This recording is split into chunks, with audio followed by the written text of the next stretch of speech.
आपकी मुंह से निकली हुई नेगेटिव बातों का बहाना बनाकर वो आपकी ब्लेसिंग को रोक लेता है। बोल हालेलुया। एक दूसरे को हाथ लगाएं और कहीं जागते रहो,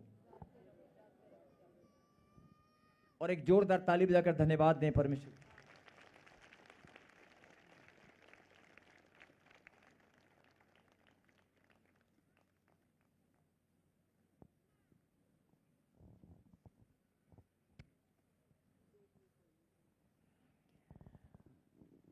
कहीं हालेलुया।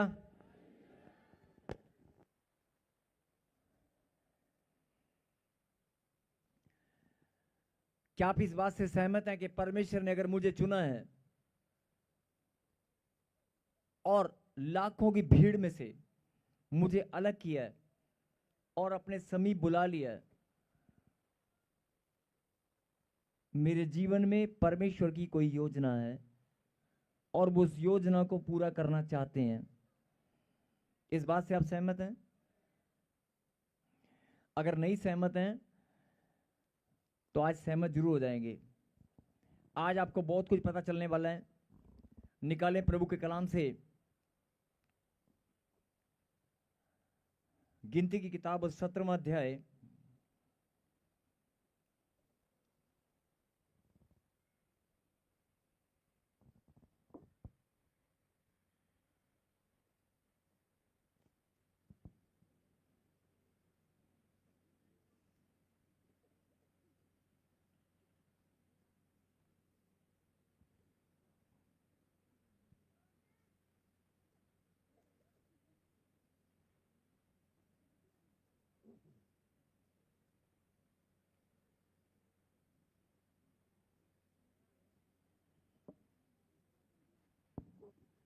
गिनती की किताब 17वां अध्याय पढ़ेंगे 1 से लेकर 3 तक।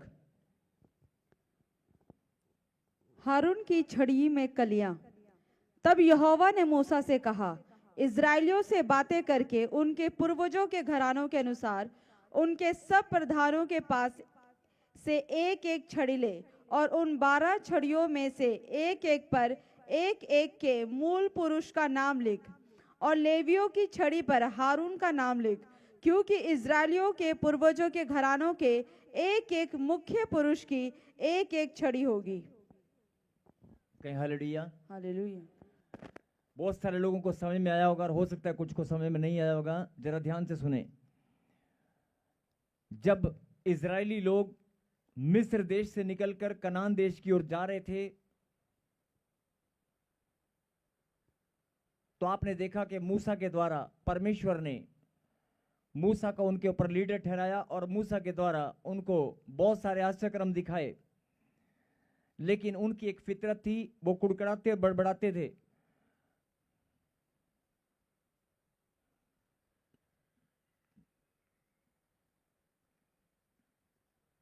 वो कुड़कुड़ाते और बड़बड़ाते थे, जिसके कारण 40 दिन का सफर 40 साल में बदल गया।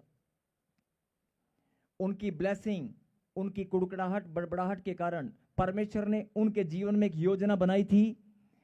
परमेश्वर ने इजरायलियों के जीवन में एक योजना बनाई थी कि मैं तुम्हें गुलामी के जीवन से निकालकर ब्लेसिंग वाला जीवन दूंगा। तुम्हारी आने वाली पीढ़ियां भी ब्लेस रहेंगी और तुम कनान देश में जब जाओगे तो तुम्हारी आने वाली पीढ़ी भी वहां राज करेगी।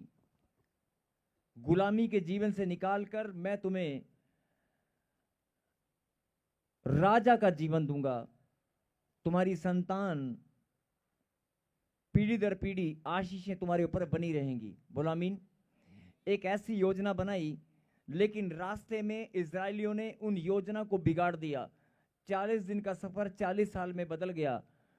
और यही आज के मनुष्य के साथ ऐसा ही होता है कि परमेश्वर जो योजना आपके जीवन में बनाते हैं, हम अपनी कुड़कुड़ाहट बड़बड़ाहट के कारण, अपनी नेगेटिव थॉट्स के कारण, अपने मुंह से गलत अंगीकार के कारण, अपने मुंह से गलत अंगीकार के कारण अपनी ही ब्लेसिंग को हम खो देते हैं या फिर अपनी ब्लेसिंग का समय बढ़ा देते हैं। बोल हालेलुया।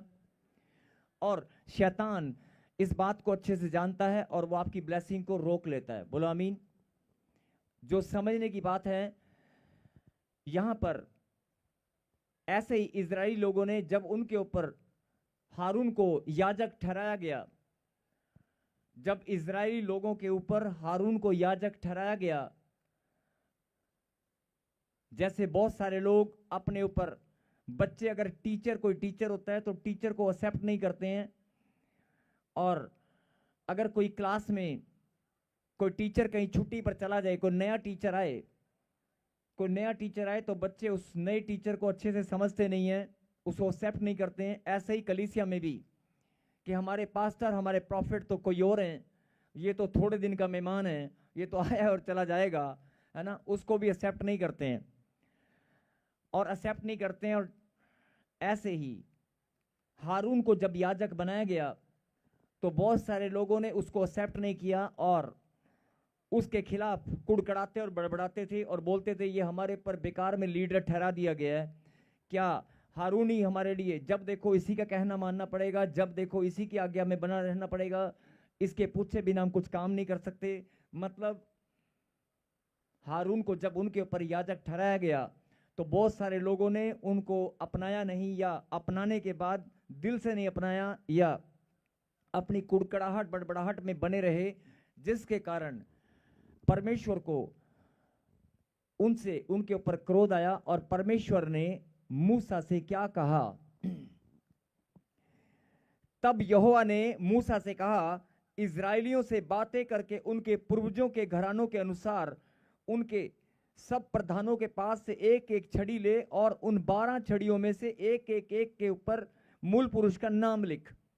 कि जितने भी इजरायली लोग हैं, जैसे कुणबे होते हैं ना, कुणबे घराने, कुणबे परिवार, ऐसे इजरायलियों के जितने भी मेन जो घराने थे, जैसे दादा, उसका परदादा, उसके परदादा, उसके परदादा, जो घराना था कि इस परिवार के जो मेन जो इनके पूर्वजों के अनुसार अब जो इनके मूल पुरुष बचे हैं, इनके लीडर, उनमें से एक का नाम लिख। मेरी बात समझे? इजरायलियों में से उसने कहा कि जितने भी घराने हैं उन घरानों में से एक मूल पुरुष, उनके ऊपर लीडर जो है उनको ठहरा दे और उनके नाम की छड़ियां निकाल। लिखा अलग अलग प्रधानों के अलग अलग पूर्वजों के हिसाब से 12 घरानों में से छड़ियां ली गई और एक लेवी के घराने से भी ली गई। और परमेश्वर ने पहले से उसका नाम बता दिया कि लेवियों के घराने से जो तू लेकर आएगा छड़ी, उसके ऊपर क्या नाम होगा? हारून का नाम। लिखा और लेवियों की छड़ी पर हारून का नाम लिख, क्योंकि परमेश्वर ने पहले से बता दिया था। हाँ जी, समझ में आ रहा है? जिनको समझ में आ रहा है कहीं हालेलुया। परमेश्वर ने अलग अलग घरानों से एक छड़ी को मंगाया और उस छड़ी को मंगाकर मूसा को कहा कि लेवियों के घराने से जो छड़ी तू लेकर आएगा उसके ऊपर नाम लिखना हारून। क्यों? क्योंकि परमेश्वर ने हारून को पहले ही ठहरा दिया था। और उसके बाद क्या हुआ? 4 को पढ़ेंगे, 4 को। और उन छड़ियों को मिलाप वाले तंबू में साक्षी पत्र के आगे, जहां मैं तुम लोगों से मिला करता हूं, रख दे। बोल हालेलुया। हालेलुया। और उन सारी छड़ियों को मिलाप वाले तंबू में साक्षी पत्र के आगे, जहां मैं तुम लोगों से मिला करता हूं, रख दे। मिलाप वाला तंबू कहां पर है मालूम है? क्या लिखा? जहां पर मैं तुमसे मिला करता हूं। जरा ध्यान से सुनना। मिलाप वाला तंबू कलीसिया में, जब जैसे आप यहां पर बैठे हैं, मिलाप वाला तंबू कहां पर है? यस, यही मिलाप वाला तंबू है जहां पर परमेश्वर से आप मिलने आए हैं। हालेलुया। जहां परमेश्वर से आप मेल मिलाप करने आए हैं, ये परमेश्वर का मिलाप वाला तंबू है। बोलो आमीन। आमीन। और लिखा कलाम के अंदर, जहां मैं मेल मिलाप किया करता हूं, जहां मैं मेल मिलाप किया करता हूं। तो बड़ी गहरी बात है कि अगर आप मिलाप वाले तंबू में बैठे हैं तो मिलाप वाले तंबू में परमेश्वर ने, मैं नहीं बोल रहा हूं, वचन में लिखा है, जहां मैं तुम लोगों से मिला करता हूं। परमेश्वर ने कहा जहां मैं तुम लोगों से मिला करता हूं, उसके सामने साक्षी पात्र पर ये छड़ियां रख देना। और उसके बाद वो रख कर चले गए। और उसके बाद क्या हुआ, पढ़ेंगे 5 को। और जिस पुरुष को मैं चुनूंगा उसकी छड़ी में कलियां फूट निकलेंगी, और इजरायली जो तुम पर बुड़बुड़ाते रहते हैं वह बुड़बुड़ाना मैं अपने ऊपर से दूर करूंगा। कहता है जितनी भी छड़ियां तुम वहां पर रखोगे उनमें से एक को मैं चिन्ह बनाकर, ऐसा चिन्ह बनाकर दिखाऊंगा, मैं दिखाऊंगा कि जो लोग कुड़कुड़ाते और बड़बड़ाते हैं मैं अपने ऊपर से दूर करूंगा, उसमें से कलियां फूट निकलेंगी। और आगे पढ़ेंगे 7 को, क्या हुआ 7। उन छड़ियों को मूसा ने साक्षी पत्र के तंबू में यहोवा के सामने रख दिया। दूसरे दिन मूसा साक्षी पत्र के तंबू में गया तो क्या देखा कि हारून की छड़ी जो लेवी के घरानों के लिए थी उसमें कलियां फूट निकली। हालेलुया। हालेलुया। मूसा ने वो छड़ियां रख दी, जैसे परमेश्वर ने कहा था वैसे रख दी। और उसके बाद जब अगले दिन देखा तो क्या हुआ, क्या हुआ, दूसरे दिन मूसा साक्षी पत्र के तंबू में गया और क्या देखा कि हारून की छड़ी जो लेवी के घराने के लिए थी उसमें कलियां फूट निकली। जो नाम परमेश्वर ने पहले से बताया था उसी के अंदर कलियां फूट निकली। और आगे पढ़ गुड़िया। अर्थात उसमें कलियां लगी और फूल भी फूले और पके बादाम भी लगे हैं। हालेलुया। हालेलुया। सूखी भी छड़ी पर फूल भी खिले,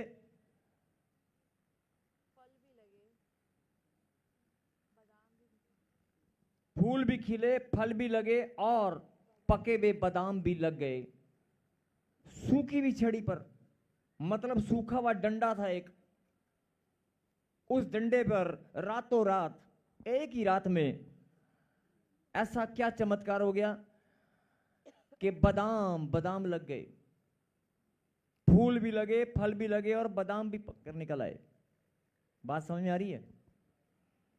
जब बहुत सारे लोगों ने हारून को एक्सेप्ट नहीं किया था, कुड़कुड़ाते बड़बड़ाते थे, तो परमेश्वर ने क्या कहा कि इन लोगों को एक काम कर, इनके घरानों में से एक एक छड़ी लेकर आ, उस छड़ी को, और लेवियों के घराने से जो छड़ी लेकर आएगा उसके ऊपर हारून का नाम लिख दे, बाकी सबके इनके प्रधानों के नाम लिख दे, और मैं इनको दिखाऊंगा, मैं दिखाऊंगा इनको, और ये लोग मानेंगे कि मेरा चुना हुआ कैसे अलग होता है। और जब साक्षी पत्र के मिलाप वाले तंबू के सामने साक्षी पत्र उन छड़ियों को रखा गया, उसके बाद अगले दिन जब देखा गया तो किसकी छड़ी में कलियां फूट निकली? किसकी छड़ी में? किसकी छड़ी में? हारून की छड़ी में कलियां फूट निकली, फल भी लगे और पके हुए बादाम, मतलब फूल भी लगे, फलने भी लगे और बादाम निकल आए। बादाम, फ्रूट। एक दूसरे को हाथ मिलाओ, बोलो आशीष का समय, जागते रहो। आशीष का समय आ गया है, जागते रहो। चंगाई का समय आ चुका है, जागते रहो। बढ़ोतरी का टाइम आ चुका है, जागते रहो। बोलो आमीन। लेवियों के घराने में परमेश्वर ने हारून को चुना और पहले ही नाम बता दिया था, और हारून की छड़ी के ऊपर ही फूल भी लगे, फल भी लगे और बादाम भी पके हुए लगने लगे। अब कई लोग इस बात को सोचेंगे, नहीं नहीं ऐसे कैसे हो सकता है, एक ही रात में ऐसे कैसे हो सकता है? सूखी हुई डंडी पर पत्ते भी निकल आए, कलियां भी फूटी, फल भी लगा और फल पककर बादाम बन गया।